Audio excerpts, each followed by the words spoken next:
ओम नमो भगवते वासुदेवाय। जय श्री कृष्ण। प्रिय भक्तजनों, आइए सुनते हैं श्रीमद् भागवत की कथा। आप सभी भक्तजन इस कथा को श्रद्धापूर्वक मन लगाकर भगवान श्री कृष्ण का ध्यान करते हुए सुनी। भगवान श्री कृष्ण आप सभी की मनोकामना पूर्ण करेंगे और आप सभी के कष्टों को हर लेंगे। प्रिय भक्तजनों, आज की कथा में हम श्रवण करेंगे धुंधकारी को प्रेत योनि की प्राप्ति और उससे उद्धार। सूत जी कहते हैं, सौनक जी, पिता के वन चले जाने पर एक दिन धुंधकारी ने अपनी माता को बहुत पीटा और कहा, बता धन कहाँ रखा है, नहीं तो अभी तेरी लुआटी जलती लकड़ी से खबर लूँगा। उसकी इस धमकी से डरकर और पुत्र के उपद्रवों से दुखी होकर वह रात्रि के समय कुएं में जा गिरी और इसी से उसकी मृत्यु हो गई। योगनिष्ठ गोकर्ण जी तीर्थ यात्रा के लिए निकल गए। उन्हें इन घटनाओं से कोई सुख या दुख नहीं होता था, क्योंकि उनका ना कोई मित्र था ना शत्रु। धुंधकारी 5 वैश्याओं के साथ घर में रहने लगा। उनके लिए भोग सामग्री जुटाने की चिंता ने उसकी बुद्धि नष्ट कर दी और वह नाना प्रकार के अत्यंत क्रूर कर्म करने लगा। एक दिन उन उल्टाओं ने उससे बहुत से गहने मांगे। वह तो काम से अंधा हो रहा था। मौत की उसे कभी याद नहीं आती थी। बस उन्हें जुटाने के लिए वह घर से निकल पड़ा। वह जहाँ तहाँ से बहुत सा धन चुराकर घर लौट आया तथा उन्हें कुछ सुंदर वस्त्र और आभूषण लाकर दिए। चोरी का बहुत माल देखकर रात्रि के समय स्त्रियों ने विचार किया कि यह नित्य ही चोरी करता है, इसलिए इसे किसी दिन अवश्य राजा पकड़ लेगा। राजा यह सारा धन छीनकर इसे निश्चय ही प्राण दंड देगा। जब एक दिन इसे मारना ही है, तब हम ही धन की रक्षा के लिए गुप्त रूप से इसको क्यों न मार डालें। इसे मारकर हम इसका माल मता लेकर जहाँ कहीं चली जाएंगी। ऐसा निश्चय कर उन्होंने सोए हुए धुंधकारी को रस्सियों से कसकर बांध दिया। उसके गले में फांसी लगाकर उसे मारने का प्रयत्न किया। ऐसे वह जल्दी न मरा तो उन्हें बड़ी चिंता हुई। तब उन्होंने उसके मुख पर बहुत से दहकते अंगारे डाले। इससे वह अग्नि की लपटों से बहुत छटपटा कर मर गया। उन्होंने उसके शरीर को एक गड्ढे में डालकर गाड़ दिया। सच है, स्त्रियां प्राय बड़ी दुस्साहसी होती हैं। उनके इस कृत्य का किसी को पता भी ना चला।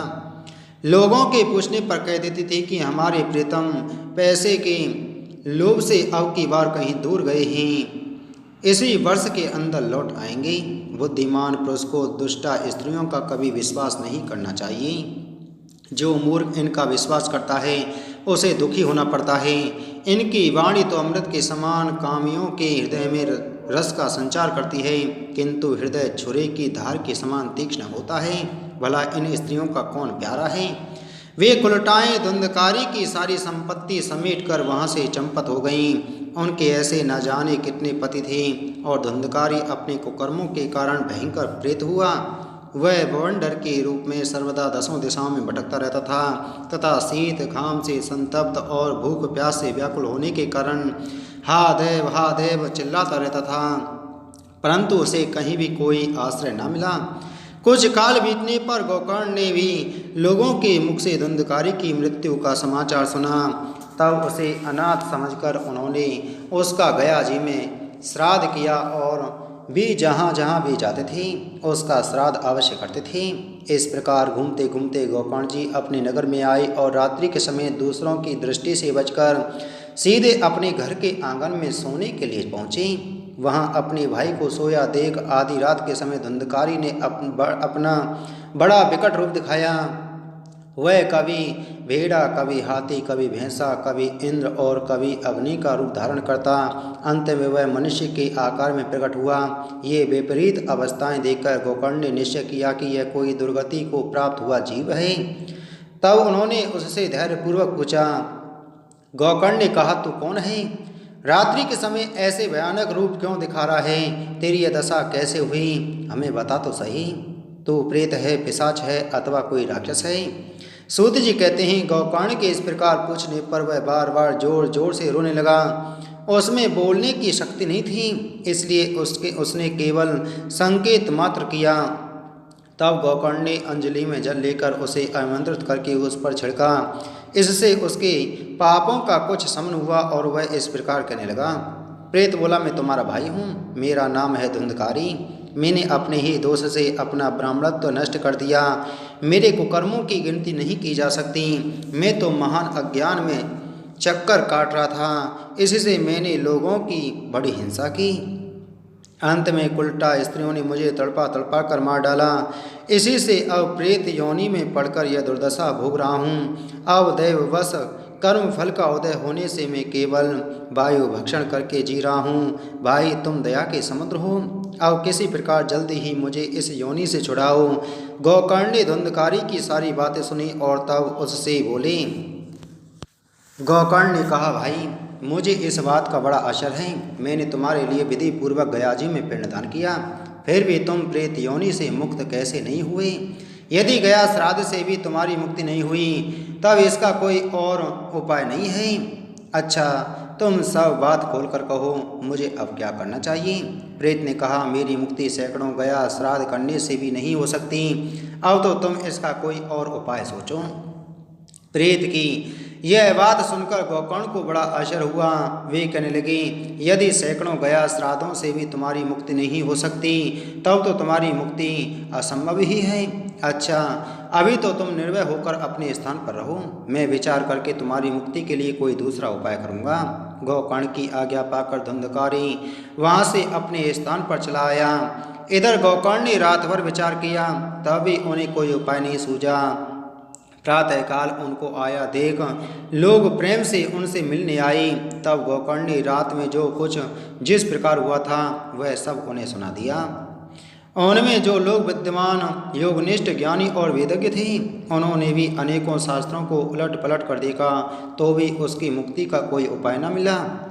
तब सबने यही निश्चय किया कि इस विषय में सूर्य नारायण जो आज्ञा करें वही करना चाहिए। अतः गोकर्ण ने अपने तपोबल से सूर्य की गति को रोक दिया। उन्होंने स्तुति की, भगवान, आप सारे संसार के साक्षी हैं, मैं आपको नमस्कार करता हूँ। आप मुझे कृपा करके धुंधकारी की मुक्ति का साधन बताइए। गोकर्ण की यह प्रार्थना सुनकर सूर्यदेव ने दूर से ही स्पष्ट शब्दों में कहा, श्रीमद् भागवत से मुक्ति हो सकती है, इसलिए तुम उसका सप्ताह पारायण करो। सूर्य का यह धर्ममय वचन वहाँ सभी ने सुना। तब सबने यही कहा कि प्रयत्न पूर्वक यही करो, है भी यह साधन बहुत सरल। अतः गोकर्ण जी भी तदनुसार निश्चय करके कथा सुनाने के लिए तैयार हो गए। देश और गांव से अनेकों लोग कथा सुनने के लिए आए। बहुत से लंगड़े, लूले, अंधे, बूढ़े और मंद बुद्धि पुरुष भी अपने पापों की निवृत्ति के उद्देश्य से वहां आ पहुँचे। इस प्रकार वहां इतनी भीड़ हो गई कि उसे देखकर देवताओं को भी आश्चर्य होता था। जब गोकर्ण जी व्यास गद्दी पर बैठकर कथा कहने लगे, तब वह प्रेत भी वहां आ पहुंचा और इधर उधर बैठने के लिए स्थान ढूंढने लगा। इतने में ही उसकी दृष्टि एक सीधे रखे हुए 7 गांठ के बांस पर पड़ी। उसी के नीचे के छिद्र में घुसकर वह कथा सुनने के लिए बैठ गया।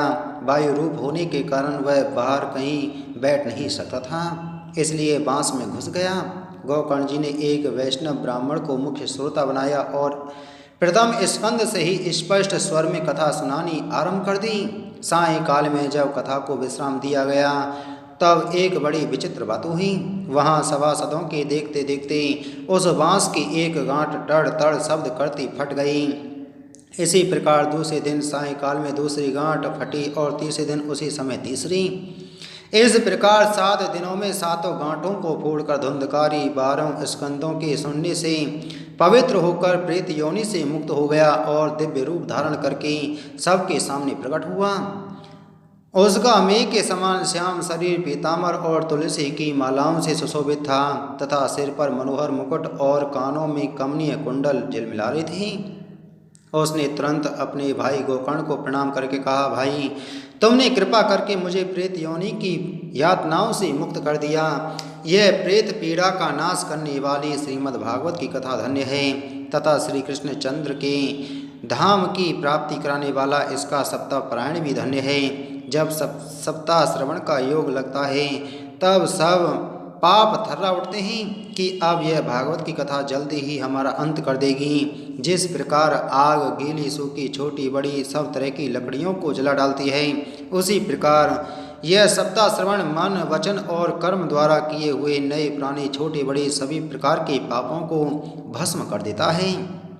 विद्वानों ने देवताओं की सभा में कहा है कि जो लोग इस भारतवर्ष में श्रीमद् भागवत की कथा नहीं सुनते, उनका जन्म वृथा ही है।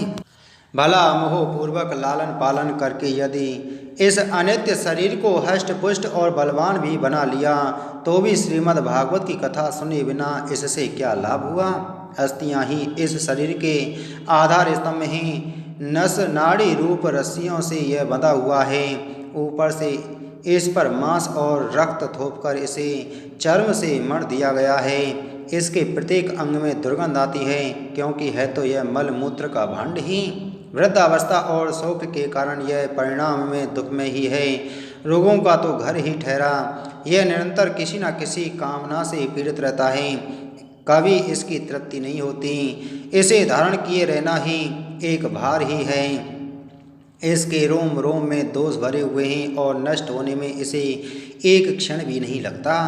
अंत में यदि इसे गाड़ दिया जाता है तो इसके कीड़े बन जाते हैं। कोई पशु खा जाता है तो यह विष्टा हो जाता है, और अग्नि में जला दिया जाता है तो यह भस्म की ढेर हो जाता है। ये तीन ही इसकी गतियाँ बताई गई हैं। ऐसे अस्थिर शरीर से मनुष्य अविनाशी फल देने वाला काम क्यों नहीं बना लेता। जो अन्य प्रातः काल पकाया जाता है, वह सायंकाल तक बिगड़ जाता है। फिर उसी के रस से पुष्ट हुए शरीर की नित्यता कैसी। इस लोक में सप्ताह श्रवण करने से भगवान की शीघ्र ही प्राप्ति हो सकती है। अब सब प्रकार के दोषों की निवृत्ति के लिए एकमात्र यही साधन है। जो लोग भागवत की कथा से वंचित हैं, वे तो जल में बुदबुदे और जीवों में मगर मच्छरों के समान केवल मरने के लिए ही पैदा होते हैं। भला जिसके प्रभाव से जड़ और सूखे हुए बांस की गांठ फट सकती हैं, उस भागवत कथा श्रवण करने से चित्त की गांठों का खुल जाना कौन बड़ी बात है। सप्ताह श्रवण करने से मनुष्य के हृदय की गांठ खुल जाती है। उसके समस्त संशय छिन्न भिन्न हो जाते हैं और सारे कर्म क्षीण हो जाते हैं। यह भागवत कथा रूप तीर्थ संसार के कीचड़ को धोने में बड़ा ही पटु है। विद्वानों का कथन है कि जब यह हृदय में स्थित हो जाता है, तब मनुष्य की मुक्ति निश्चित ही समझनी चाहिए। जिस समय धुंधकारी ये सब बातें कह रहा था, जिसके लिए वैकुंठवासी पार्षदों के सहित एक विमान उतरा, उससे सब ओर मंडलाकार प्रकाश फैल रहा था। सब लोगों के सामने ही धुंधकारी उस विमान पर चढ़ गया। तब उस विमान पर आए हुए पार्षदों को देखकर उनसे गोकर्ण ने यह बात कही। गोकर्ण ने पूछा, भगवान के प्रिय पार्षदों, यहाँ हमारे अनेकों शुद्ध हृदय श्रोतागण हैं। उन सब के लिए आप लोग एक साथ बहुत से विमान क्यों नहीं लाए। हम देखते हैं कि यहाँ सभी ने समान रूप से कथा सुनी है, फिर फल में इस प्रकार का भेद क्यों हुआ, यह बताइए। भगवान के सेवकों ने कहा, हे मानद, इस फल भेद का कारण इनके श्रवण का भेद ही है। यह ठीक है कि श्रवण तो सबने समान रूप से ही किया है, किंतु इसके जैसा मनन नहीं किया। इसी से एक साथ भजन करने पर भी उसके फल में भेद रहा। इस प्रेत ने 7 दिनों तक निराहार रहकर श्रवण किया था तथा सुने हुए विषय का स्थिर चित्त से यह खूब मनन निधिध्यासन भी करता रहता था। जो ज्ञान दृढ़ नहीं होता वह व्यर्थ हो जाता है। इसी प्रकार ध्यान न देने से, श्रवण का, संदेह से, मंत्र का और चित्त के इधर उधर भटकने रहने से जब का भी कोई फल नहीं होता। वैष्णवहीन देश, अपात्र को कराया हुआ श्राद्ध का भोजन, अश्रोत्रिय को दिया हुआ दान एवं आचारहीन कुल, इन सब का नाश हो जाता है। गुरु वचनों में विश्वास, दीनता का भाव, मन के दोषों पर विजय और कथा में चित्त की एकाग्रता इत्यादि नियमों का यदि पालन किया जाए तो श्रवण का यथार्थ फल मिलता है। यदि ये श्रोता फिर से श्रीमद् भागवत की कथा सुने तो निश्चय ही सबको वैकुंठ की प्राप्ति होगी। और गोकर्ण जी, आपको तो भगवान स्वयं आकर गोलोक धाम में ले जाएंगे। यों कहकर वे सब पार्षद हरि कीर्तन करते हुए वैकुंठ लोक को चले गई। श्रावण मास में गोकर्ण जी ने फिर उसी प्रकार सप्ताह क्रम से कथा कही और उन श्रोताओं ने उसे फिर सुना। नारद जी, इस कथा की समाप्ति पर जो कुछ हुआ वह सुनिए। वहाँ भक्तों से भरे हुए विमानों के साथ भगवान प्रकट हुए। सब ओर से खूब जय जयकार और नमस्कार की ध्वनियाँ होने लगीं। भगवान स्वयं हर्षित होकर अपने पांच जन्य संघ की ध्वनि करने लगे और उन्होंने गोकर्ण को हृदय से लगाकर अपने ही समान बना लिया। उन्होंने क्षण भर में ही अन्य सब श्रोताओं को भी मेघ के समान श्यामवर्ण रेशमी पीताम्बरधारी तथा किरीट और कुंडल आदि से विभूषित कर दिया। उस गांव में कुत्ते और चांडाल पर्यंत जितने भी जीव थे वे सभी गोकर्ण जी की कृपा से विमानों पर चढ़ा दिए गए तथा जहाँ योगीजन पर जाते हैं उस भागवत धाम में वे भेज दिए गए। इस प्रकार भक्त वत्सल भगवान श्री कृष्ण कथा श्रवण से प्रसन्न होकर गोकर्ण जी को साथ ले अपने ग्वाल वालों के प्रिय गोलोक धाम में चले गए। पूर्व काल में जैसे अयोध्यावासी भगवान श्री राम के साथ साकेत धाम सिधारे थे, उसी प्रकार भगवान श्री कृष्ण उन सबको योगी दुर्लभ गोलोक धाम को ले गए, जिस लोक में सूर्य चंद्रमा और सिद्धों की भी गति नहीं हो सकती। उसमें वे श्रीमद् भागवत श्रवण करने से चले गए। नारद जी, सप्ताह यज्ञ के द्वारा कथा श्रवण करने से जैसा उज्ज्वल फल संचित होता है उसके विषय में हम आपसे क्या कहें। अजी, जिन्होंने अपने कर्णपुट से गोकर्ण जी की कथा के एक अक्षर का भी पान किया था वे फिर माता के गर्भ में नहीं आए। जिस गति को लोग वायु जल या पत्ते खाकर शरीर सुखाने से बहुत काल तक घोर तपस्या करने से और योगाभ्यास से भी नहीं पा सकते, उसे वे सप्ताह श्रवण से सहज ही में प्राप्त कर लेते हैं। इस परम पवित्र इतिहास का पाठ चित्रकूट पर विराजमान मुनीश्वर सांडिल्य की भी ब्रह्मानंद में मग्न होकर करते रहते हैं। यह कथा बड़ी ही पवित्र है। एक बार के श्रवण से ही समस्त पाप राशि को भस्म कर देती है। यदि इसका श्राद्ध के समय पाठ किया जाए तो इससे पितृगण को बड़ी तृप्ति होती है और नित्य पाठ करने से मोक्ष की प्राप्ति होती है। इति श्री पद्म पुराणे उत्तरखंडे श्रीमद्भागवत महात्म्ये गोकर्ण मोक्ष वर्णम नाम पंचमोध्याय संपूर्णम। बोलो श्रीमद्भागवत महापुराणे की जय। बोलो श्री कृष्णचंद्र भगवान की जय।